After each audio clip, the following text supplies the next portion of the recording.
Welcome to Practice Disrupted, a podcast where we find ways to create new solutions to current challenges while elevating the value of architects.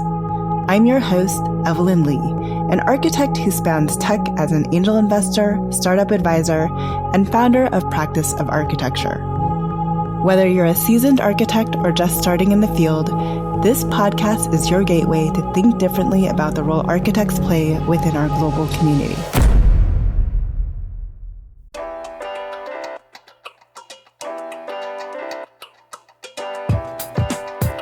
Hello, Disruptors.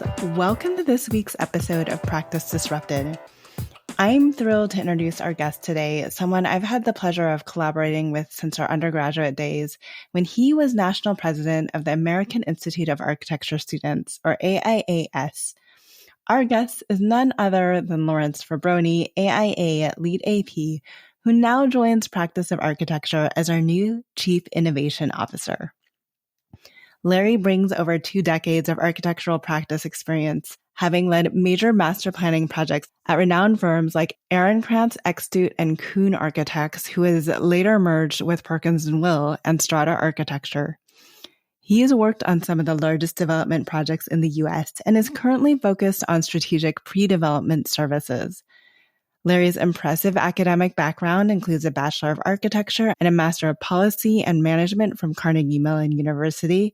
He is also an MBA candidate at the University of Chicago Booth School of Business, where he assists in teaching courses on commercializing innovation in entrepreneurial finance and private equity. Larry's passion for innovation and entrepreneurship in architecture is evident in his work. He worked with me to help develop and launch the AIA Practice Innovation Lab, which explored new business models in architecture. We also co-chaired the Practice Innovation Lab 2.0, a symposium focused on entrepreneurial ventures and funding in the profession. These programs have inspired regional AIA initiatives across the country. Larry's contributions to the field have been recognized with numerous awards, including the AIA Pennsylvania Emerging Professional of the Year and the National AIA Young Architect Award.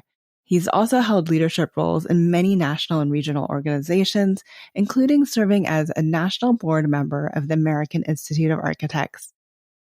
Larry, so happy to have you on Practice Disrupted. Well, obviously, you're joining the Practice of Architecture team, and we'll get into that a little bit. But thank you for joining us here for this episode.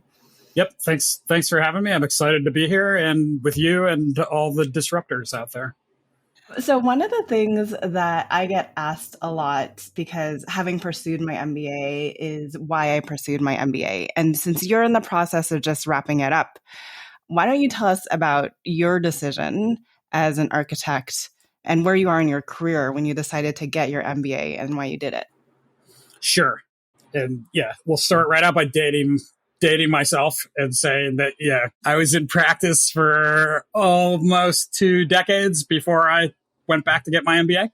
And I sort of look at that decision as both an iterative kind of thing that snowballed and got me there, as well as sort of this was the right time for me to do it. And I don't think I would have gotten out of it what I have if I had done it at any other time. But I mean, I think to start with, I started thinking about this just because, my career has been focused in mostly urban design and sort of planning pre-development work and practice. I sort of, cut my teeth in New York City with a firm called EE&K Architects, which at the time was kind of one of the leading urban design firms in the country. They've since been acquired by Perkins Eastman Architects.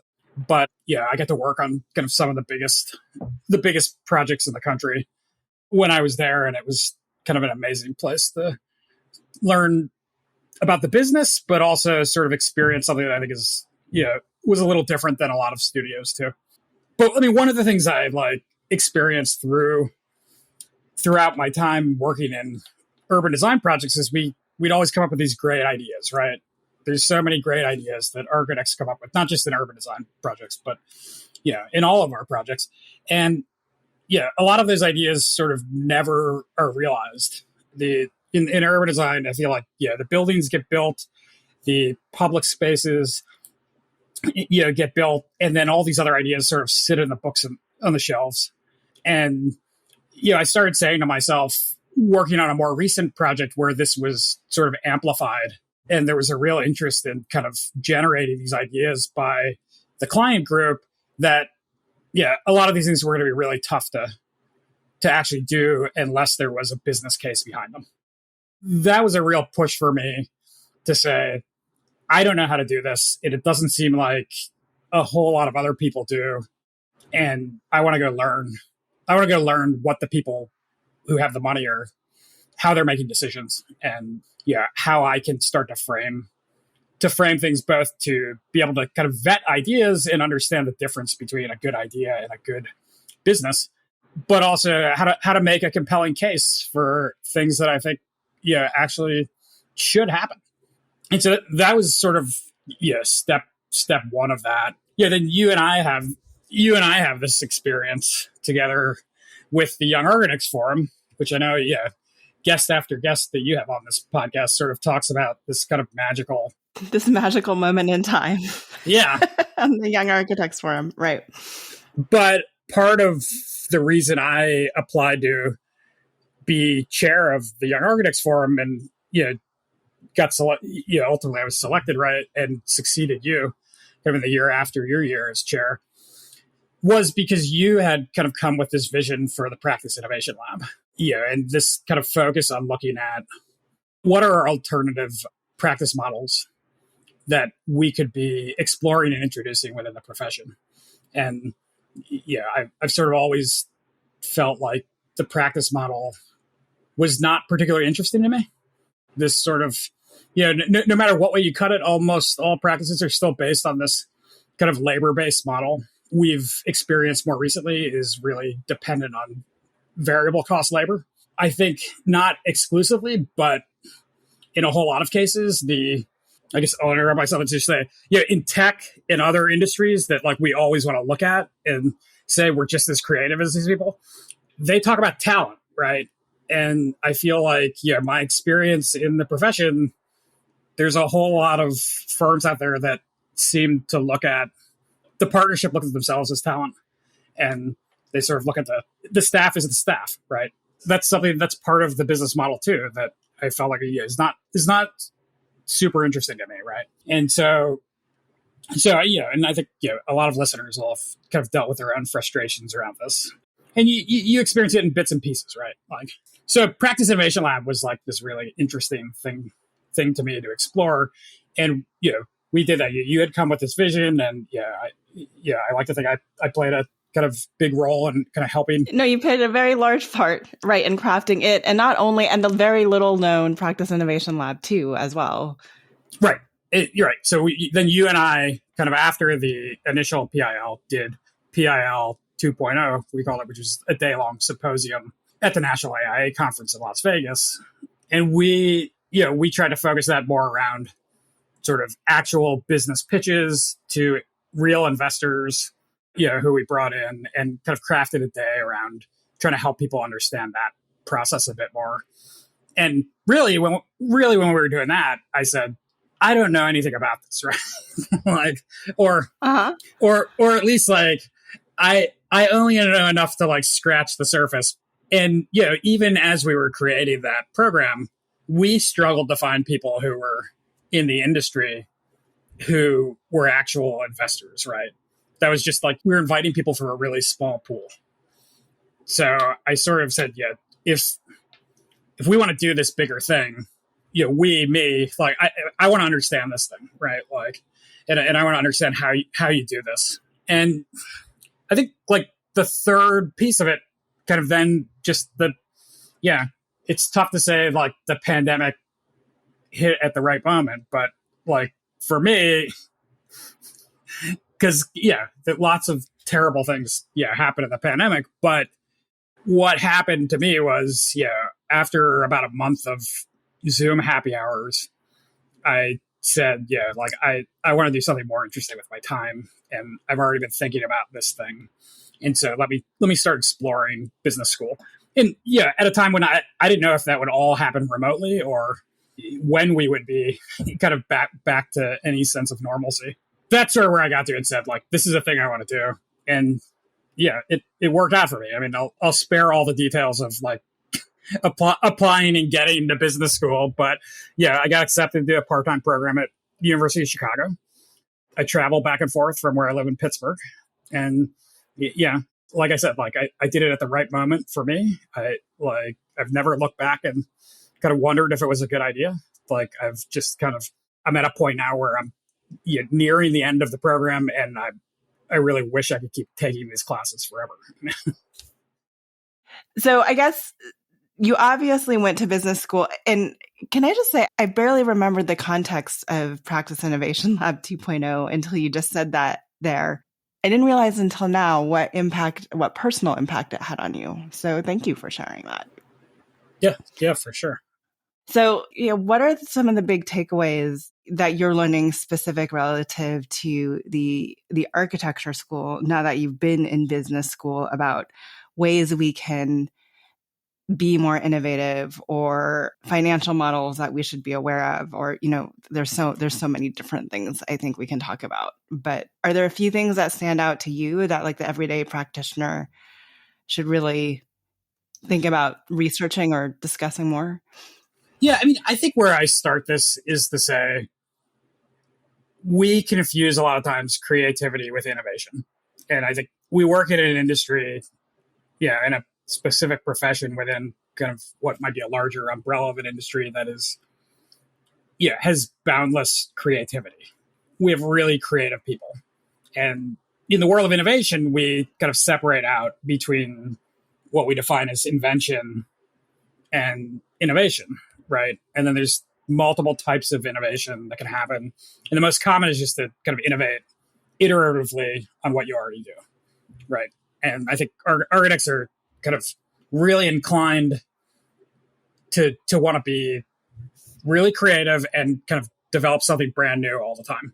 And that's how you cause major disruption, maybe, but that's not the majority of innovation is happening kind of in this other space. And the majority of architecture firms do not have kind of structures and frameworks in place to be able to do that, right? There's innovation that happens, but it's sort of happening as a byproduct of things rather than intentionally, kind of as a culture within the firm. And so I think, to be able to break away from these kind of tired models that we have, like the first thing is to really kind of embrace new cultures within our firms that are built around that. And I was just listening because you put up the old podcast with was it Robert from Monograph? Yep. Mm-hmm. And he was talking about culture. You guys were having a discussion about culture, right? And it's so huge, and like culture, but not just culture, then like strategy to go with that, right? I mean, those two things are sort of equally important. And there's these people like to always like repeat this line. Peter Drucker says like culture eats strategy for lunch, but it's not true, right? Like you need both of those things. Good strategy often leads to good culture, and a lot of firms are just missing both of those, right? Like because they're just stuck at this day to day. And we're also in this business model that doesn't. I want to try to stay away from like business school speak. Yeah. But you can try to like guard the listeners against that too if I get too far into that. But when you really advance yourself as a company is when you get to what we call retained earnings, right? And you have money to either pay out dividends to your ownership or to reinvest in your company. And I think not that firms aren't reinvesting, but a lot of times there's no real strategy behind that. And a lot of times that's like this kind of watershed moment in a firm where you feel like, oh, finally I'm making good money. And right. And so it's like rightfully like ownership wants to get the reward of the risks they've taken. But it makes it really hard to kind of build these other types of businesses.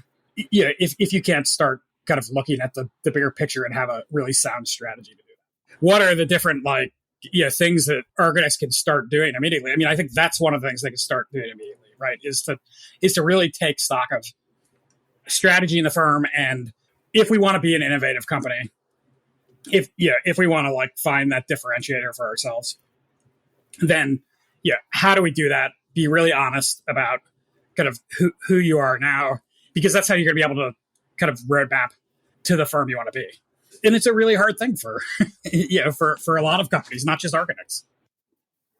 Now, I mean, where I struggle with this and where ultimately practice of architecture has kind of landed in this space is that, I mean, just run the service model, right? Being a consulting service business is actually really hard to manage, right? So you get all of these, and principals actually have a hard time wrapping their head around financials. And then, of course, you get these younger Gen Z individuals coming out of school, and the principals are complaining about these obnoxious salaries that they're asking for because that's what their peers are getting in other industries.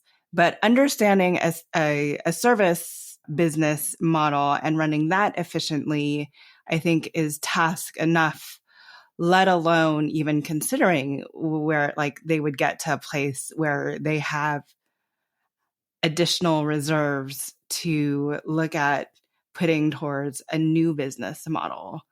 So how do we free up that mental capacity for them to begin thinking about that? And especially like kind of on the small and medium sized firms. I feel like the old saying kind of goes like, you need to be billable, right? Because everybody is putting their time towards a project. For the larger firms, it's easier to carry individuals that are quote unquote overhead. But if everybody in the firm needs to be billable towards a project, then how do you begin to cultivate or build a strategy that allows you to have the space to think beyond? Well, I mean, first of all, you're right. It's really difficult, especially when you're already established, right? And I mean, one of the things we talk about in lots of different capacities, at Booth, is that like big changes often only happen when things go wrong, right? And and so if you're running a successful firm and that's continues to be profitable, there's not a lot of reward in trying to change that model, for the people who make those decisions, right? The reward has to be that you have to be able to kind of look into the future and say, this isn't going to last forever. Like we can't grow forever, right? I mean, that's one of my professors at school, a guy named Jim Schrager, who's pretty well known nationally as an entrepreneurship strategy professor. One of his rules is all growth ends, right? And so I think, this is a thing like I look at in the profession, and I've seen sort of over and over again, is the struggle that firms have kind of to jump this kind of place as a mid-sized firm, right? And you have people who were really successful as small firm owners, and some of that is like that kind of entrepreneurial startup like hustle mentality that people have when they start their business. Yes, the ones who succeed, and they were able to manage a 10 or 12 person office. And some of that is because there were 2, 3, 4 people who were managing this operation, right? And then firms grow to this point where they're 50, 60 people in size, and somewhere in this like 60 to 80 person, there's no exact number, but it just seems like firm after firm I see sort of gets there and then kind of yo-yos with the size of the firm, right? And they sort of hit this point where there's this growth that needs to happen with the operation that no one was prepared for. But everything happened like around project work kind of exclusively up until then. And now you've got just a larger operation that in order to keep growing at the rate or beyond what you have, a lot of times it just takes different people, right? And it's not to say anything about the people who got you there, because like I'll say myself, I mean, one of the things I know and have like learned about myself is like I'm a starter, right? I'm a front end person. I'm not the person who will be the operational person, but I think I'm kind of really well positioned to help people identify strategy, vet ideas, and sort of build the framework that can hopefully lead them to success. But I'm not the person who you're going to bring in to kind of run the thing then once it's established. And so that's all to say, like, I don't think there's anything wrong with that. I mean, but it's really hard for people to recognize that when you've kind of, your view has always been from the top of the pyramid. That's sort of part of it, I think. And so that's just to say, I know your question is really about how do we get away from this one model that sort of dominates. Ultimately. Yeah, I mean, some of that is, I think, some of the things, hopefully, that we're going to kind of move to do with practice of architecture to really dive a little deeper and catalog some of the other things that are going on, both within and outside of the profession, and to build some frameworks to be able to help people to imagine those different things. And it's not hard to kind of start looking at where you start this, right? There's just different types of service models that are easy enough to kind of start to imagine. Your last episode with Janine, you were talking about a friend who has a kind of subscription service for home. Oh, for home, like maintenance. Yeah. Mm-hmm.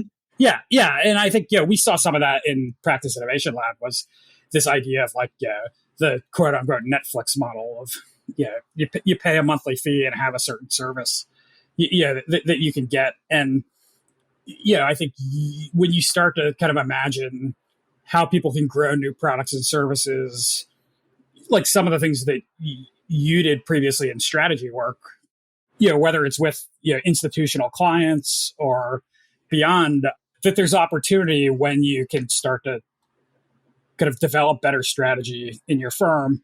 Because this is another thing we talk about strategy, right? Is that strategy has to be built around what makes you great. And so many architects want to be generalists, right? Even so many firms that choose to really specialize in something, then go back and sit around in their boardrooms and think about, like, how do we do the next thing? Like, how do we add another thing to this? And it's not to say that's not a question you should ask, but we're kind of trained in this way in school to where we believe like we can do all of this. And it's not to say that there's not firms that do that successfully, but it's really hard to be an expert in something if that's what you do, right? And so then it leads us to this point where people say, well, if the clients don't value us for anything other than the thing that they can get their hands around, which is documentation, help with managing their timelines or their construction administration, things like that, right? So I think there's a lot of fertile ground here. And then beyond that, I mean, where I've really kind of focused myself at school, which is really kind of understanding this startup entrepreneurship, venture capital space. And I think there's opportunity for that for firms to be able to say, like, if we have a new product or a new service, is this a thing that has to live in this old framework? Or is this a thing that we can try to build as a completely new venture? And generally my feeling is that looks like a new company. A new thing. Yes. Because I think you just get weighed down by the old thing if you don't do that. But it's not to say it can't work within the right company, but it's a lot easier, even if it's the same ownership, right? To sort of just look at it as its own thing and let it be an investor in that new thing.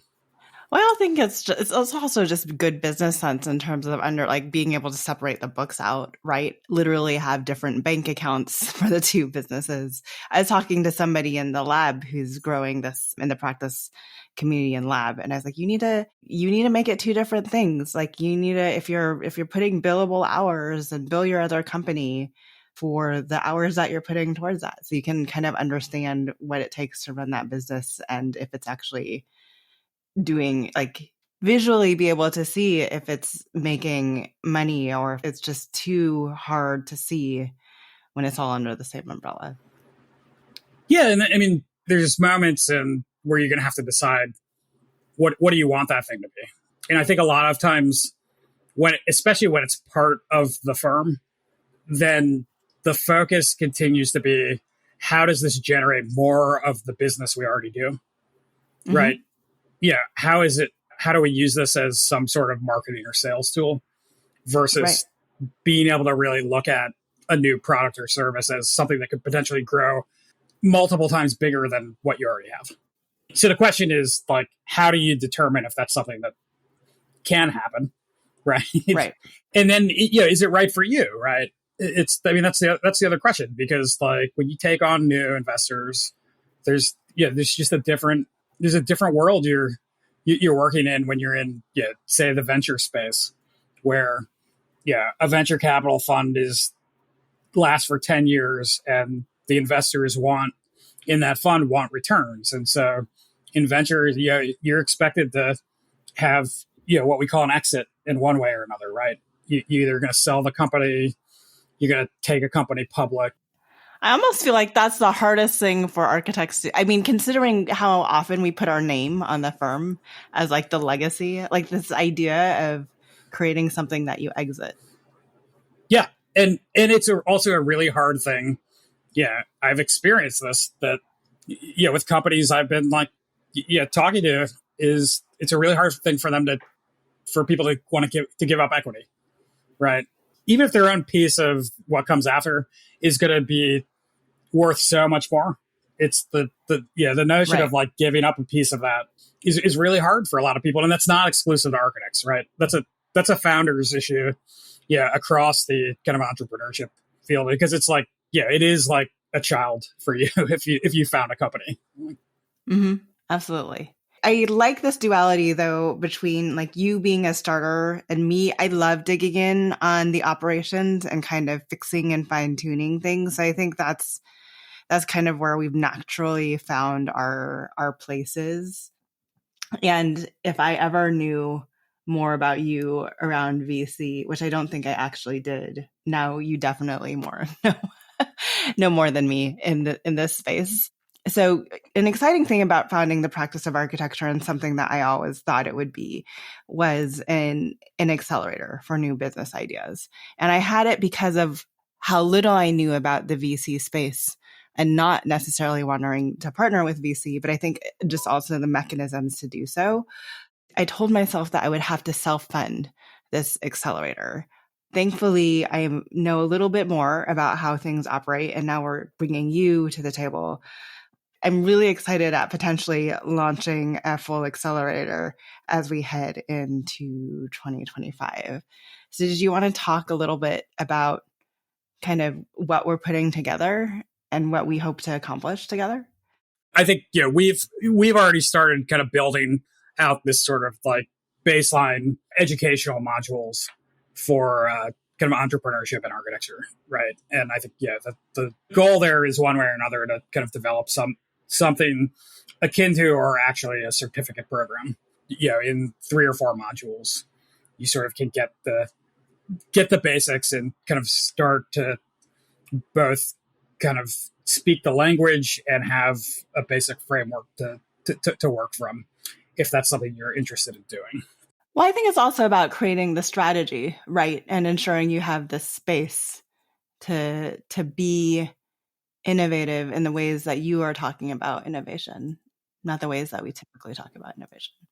Yeah, absolutely. But I mean, it's just like a thing that it hasn't really existed. I mean, I think there's more resources out there now, and there's more people talking about this. But my experience still is that in the AEC industry, there's not a lot of A in this space still, right? There's a lot of engineers sort of, who have moved or are moving into this space. And there's certainly interest in the construction piece, but there's an article in the last, the booth review at my school, the kind of their publication, that was about, how innovation in industries, even innovative industries, they're reliant on kind of the parallel and associated industries to really realize like large innovation growth, and that there's all these bottlenecks that happen when that's not the case, right? And so, everyone listening to this, I'm sure,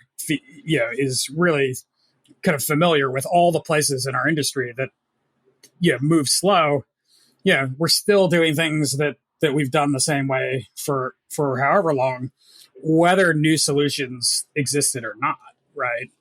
And there's a lot of this talk around everything's going to have to address AI now, right? I mean, we sort of know that, but there's also a lot of discussion now around AI that's about, okay, like how much of this is actually going to kind of take hold? Because, yeah, I've been reading these JP Morgan's had a couple kind of studies out in the last few months talking about like how much these like major AI initiatives actually cost versus the realized rewards. And so when you start like thinking about this as, similar to kind of, what might have happened in the 90s or 2000s with the internet, and how many of those companies, even great ideas that maybe now are still being realized, like so many of those, such a high percentage of those companies failed, right? And it was not exclusive to things that were not good ideas. It was it was really dependent on kind of what there was a market for and how the businesses actually could run with, with cost structures. And I mean, that's another thing with, the firms, right, is really understanding kind of how this stuff works and building your cost structures around the product you're offering, not falling into just accepting what happened at the firm you were at before, or Right. kind of, because like I feel like a lot of that happens is just like, what the rates are. I can charge this much money because someone else is charging this much money, where in fact, some companies are best suited to be, a low cost provider and make more money doing that, right? And so you don't have to have high rates to have the highest profit. And if you really can understand how to build out the cost structures and then build your revenue models around that for the profit you want to see, that's another way where we're going to be able to kind of innovate practice, is to be able to build businesses the way other industries build their businesses based around a product. Well, I was just going to say, so one of my favorite classes while I was in business school was literally called Products and Services. And we took, the entire semester to kind of do all of these things to develop a product. Most of the people honestly pivoted like a minimum of 2 to 3 times before the end of the semester based on market research and whether or not they actually saw a viable product. And the other exciting thing about that semester was that actual companies and products ended up evolving out of that course when they were done. So I feel like these modules or certificate program, and we're talking to a few universities, but we're opening to partnering with a few universities if there's any professors listening out there. But essentially taking individuals through what I would consider a products and services course, and then having the ability at the end for you and I to actually say, these things have real fruit in them, and be set up to have an accelerator set up to actually invest some real capital to push those forward.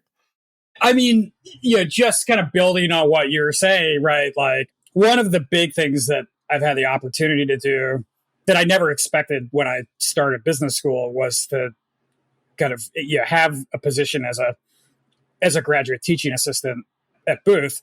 And I work with a professor there named Scott Meadow, who's a very experienced venture capitalist who over 20 years ago created this course called Commercializing Innovation. And what we do in Commercializing Innovation is to start with, we study deals that he did, right? And the first deal you study in this class is Staples, right? Which, he invested in when it was 4 Staples stores around the Los Angeles area. But you sort of learn these different models and build these frameworks around, what a startup can be. And that's a thing that's hard for people who kind of haven't gone through this to look at and say Staples a startup. But like, the companies that scale like this, everything was a startup at one point. Yeah.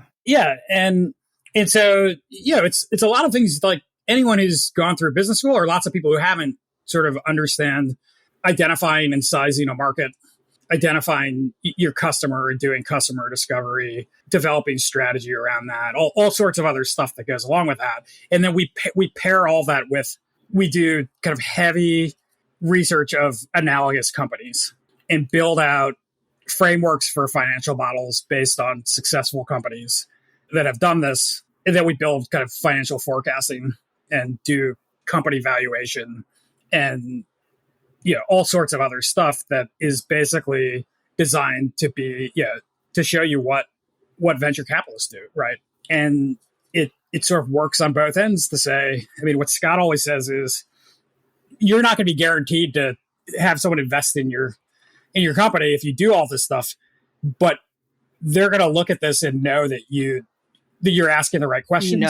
Right. And in a lot of times what happens, because in venture capital, almost no one is ever going to say no to you. They're just not going to call you back. Like your pitch deck, if you send what most pitch decks look like, which is like 10 or 12 slides of, without any sort of, sourcing or financials in there, that is going to sit in a pile of other things that they got or end up in the garbage, but like they're never going to call you and tell you they're not interested. But a venture capitalist who sees that you know what you're doing, it may just not be the right deal for them. They may call a friend and say, I've got this thing. You should take I've got something for you. Or I have something in my portfolio that prevents me from doing this. You should do it, type of thing. Yeah. Or even more so, like, do you want to do this together? Right. Like, because you know about this, right? And like, that's what architects are going to be struggling with a lot if you're looking for investment, is exactly that, which is there's not a lot of expertise because there aren't architects in venture capital, right? Like there's just, not to say that there's no person sitting out there, because someone will be listening and say, hey, I'm out here. But like, it's, it's not the profile of most venture capitalists or PE investors, right? And so when we talk about the accelerator, right, like a lot of these things that, I'm helping now to teach at Booth are things that, on some level, I think there's an opportunity to expose people to, and then help people who want, who want to advance their ability to view the world of business this way, to go learn more, either through things that we might offer or, point them in the right direction to learn those things. Because there's tons of great resources out there too, that we don't have to create, that just, exist. Right. That, it's hard to find the right ones because you have information overload. There's so many. And then, I mean, I think the other part of this in building an accelerator is to build a really intentional network of experts who have that expertise in different areas, who a founder could have access to sort of vet what they're doing and identify kind of issues out in whatever industries they're going to be impacting, and to connect them with people out there. Like things that, like, you and I we know a lot of people, we only know so many people, right? Like, right. And we have a lot of knowledge. Like we're not experts at all of this or at everything, right? Like, and so that, it's a real opportunity to, I think, kind of build a strong community that can support and kind of help advance really great businesses. And I think that's, ultimately the goal, right? And I think the more of that we have, the more we're going to be able to see kind of changes in the industry, because people will see that as a viable path.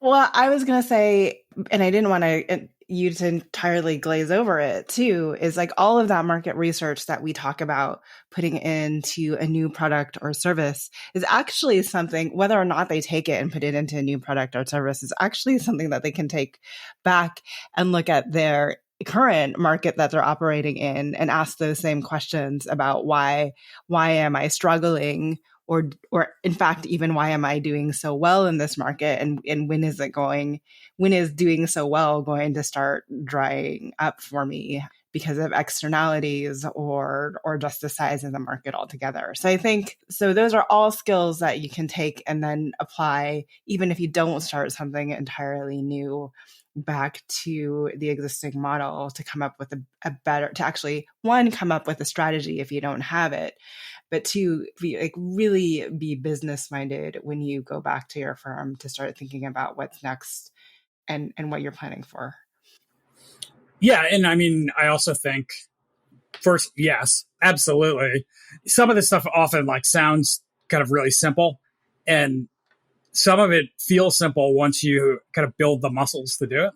But, you can get distracted really quickly.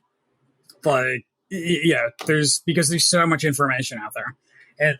And so sort of understanding even the things to focus on are, it's not just the market. It's really like understanding whatever industries are going to be in, like what we call the value chain, right?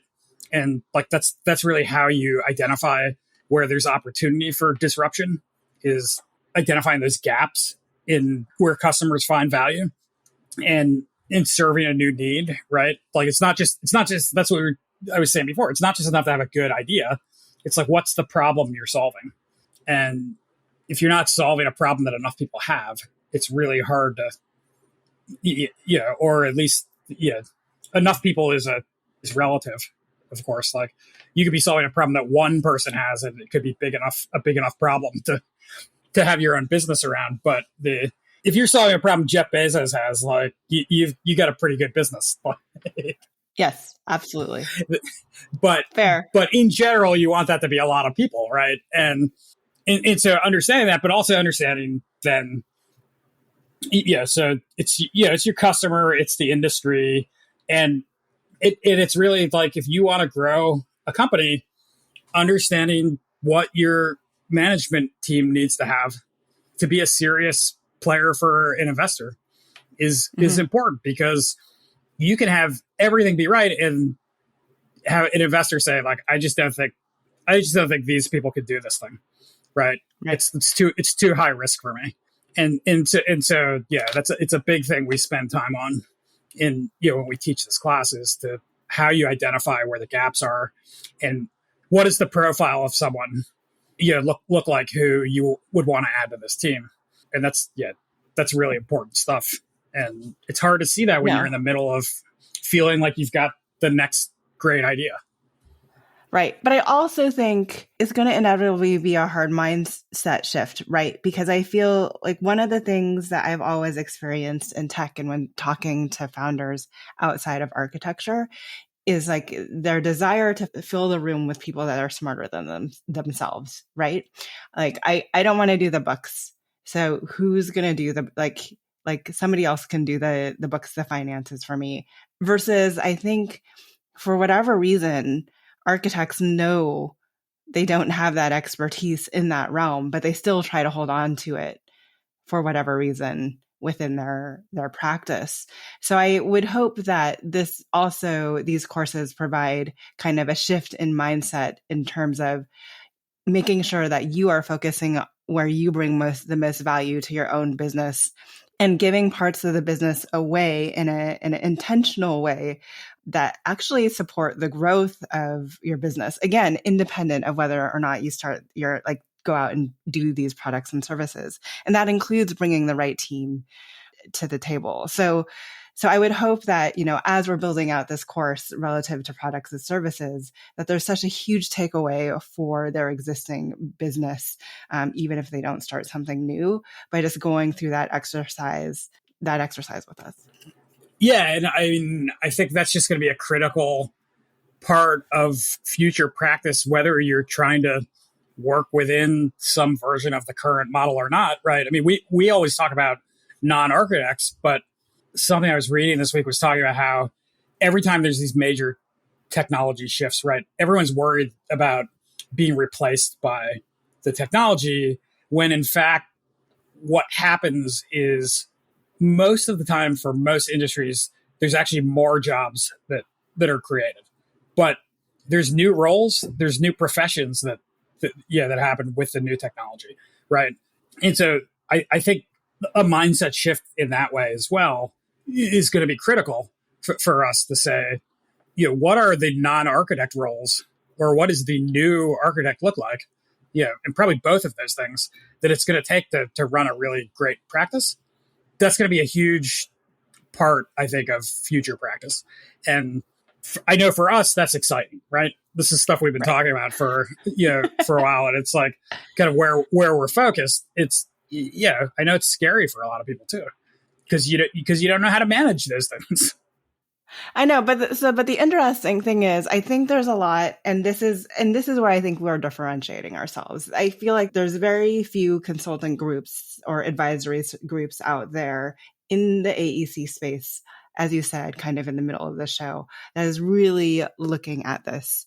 But I also think it's easier for people to have a willingness to learn these new things if it's not applied against the business that they're in right now, right?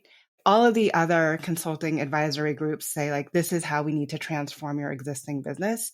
We are saying, let's apply all of these new things to a potential product and service, and then think about those applications as it may relate to your existing business. Or best case scenario, you land in our accelerator and you get a whole new business out of it. That's kind of what honestly is most exciting for me, and the additional expertise that we're going to continue to bring to the accelerator and to Practice Disrupted outside of my network now with the addition of your network. And I'm just actually looking forward to learning so much more from everyone else. Same here. I agree with that. I mean, I guess I would say, in addition to that, I think outside of being a really large firm or company, you can pivot as a company, pretty quickly. And what we consider a mid-sized firm is a very small business out there in the bigger world, right? Yes.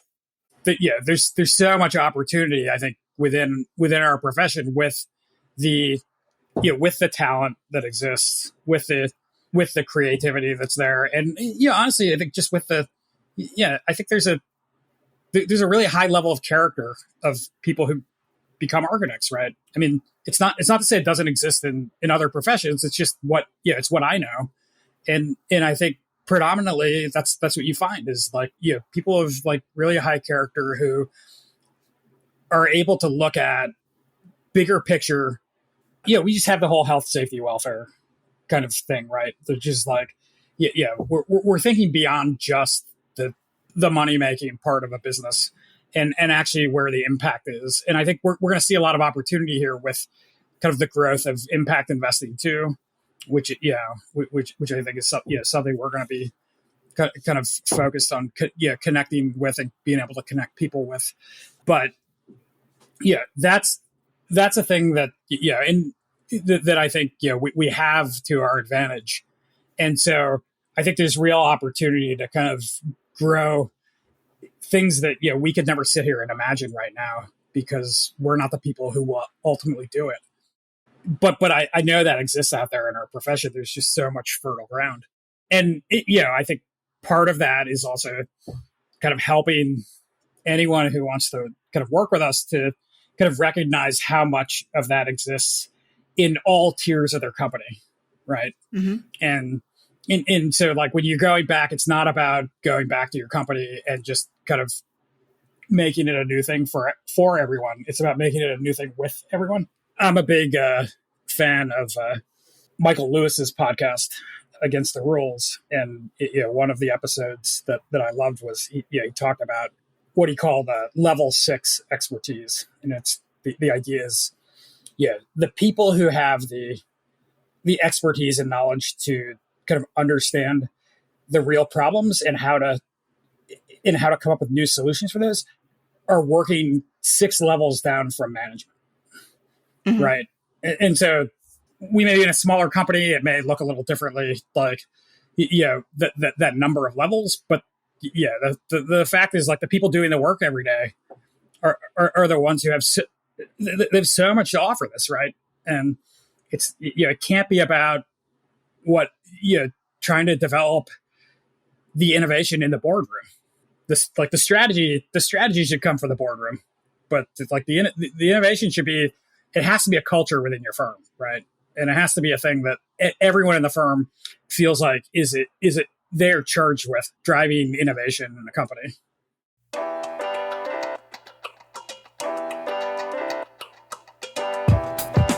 Hi, Disruptors. Thank you for joining us today on an episode of Practice Disrupted. If you like the content for today's show, you can find all of our past episodes over on practiceofarchitecture.com/podcast. Be a part of the conversation by joining me, our speakers, and other disruptors in our community at practiceofarchitecture.com/community. Our social media handle is Practice of Arch, That's practice of ARCH.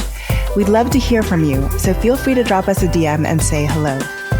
Tune in next week for a new conversation on change in the profession.